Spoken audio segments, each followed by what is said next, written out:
को देखकर सिवाना वाले डोज से पिछड़ रहे हैं, जिसका फायदा सीधा जोधपुर जिले के कल्याणपुर वाले, समदड़ी सहित बालोतरा वाले उठा रहे हैं, जिसका सिवाना वाले वासी से बात करते हैं। सर, आपके डोज का फायदा सरकार द्वारा दी गई डोज है, सिवाना वालों का फायदा दूसरे शहरों के लोग उठा रहे हैं, क्या कहना चाहोगे सर? देखिए, ये सिवाना के लोगों के साथ में, यहाँ के युवाओं के साथ में बहुत ही बड़ा अन्याय है, क्योंकि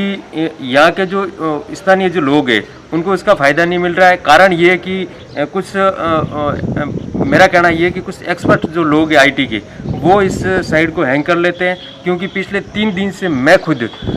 ऑनलाइन बैठा रहा, 2-2, 3-3 घंटे बैठने के बावजूद स्लॉट नहीं आता है। और कल की बात है, स्लॉट का जैसे टाइमिंग होता है वो फिक्स होना चाहिए, लेकिन मन मर्जी से, सरकार की मन मर्जी से कभी 10 बजे कभी 9 बजे स्लॉट आता है, और जब स्लॉट खुलता है तो ऑटोमेटिकली पहले से बुक ही बताता है। तो यहाँ के जो युवा है वो पिछड़ रहे हैं, उनको वैक्सीन का फ़ायदा नहीं मिल रहा है, और बाहर वाले जो लोग हैं वो आ रहे हैं, क्योंकि ऑलरेडी पहले से उनका कुछ,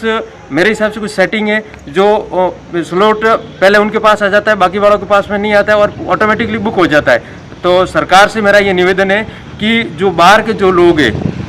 उनको छोड़ करके स्थानीय लोगों को फ़ायदा दिया जाए। और क्योंकि सरकारी जो गाइडलाइन है उसके अंदर आप एक गांव से दूसरे गांव नहीं जा सकते, एक शहर से दूसरे शहर नहीं जा सकते, इसके बावजूद आप डिस्ट्रिक्ट की सीमाएं लांघ करके, जैसे पाली के लोग सिवाना आ रहे हैं तो पाली से आते वक्त जालौर की सीमा लगती है, बाड़मेर की सीमा लगती है, जोधपुर की सीमा लगती है, 2-2, 3-3 जिलों की सीमाएं पार करके लोग यहाँ पहुँच रहे हैं। तो ये सरकार की जो गाइडलाइन है उसका घोर उल्लंघन है, इसलिए सरकार को युवाओं के ऊपर ध्यान देना चाहिए, और जो स्थानीय लोग हैं उनको ही फायदा मिलना चाहिए। सर, आपको नहीं लगता कि ये जागरूकता की अभाव की वजह से सिवाना वाला पिछड़ रहा है? नहीं, कोई जागरूकता का अभाव नहीं है। युवा बिल्कुल, मैं मेरा कहता हूँ कि हम खुद 2-2, 3-3 घंटे तक ऑनलाइन बैठे रहते हैं, उसके बावजूद स्लॉट नहीं खुलता है, तो जागरूकता का अभाव नहीं। हाँ, हो सकता है ग्रामीण क्षेत्रों में थोड़ी नेट की समस्या है, तो नेट कम चलता है, तो इसलिए सरकार को इसमें वरीयता देनी चाहिए कि स्थानीय जो लोग हैं उनको ही वैक्सीन लगनी चाहिए।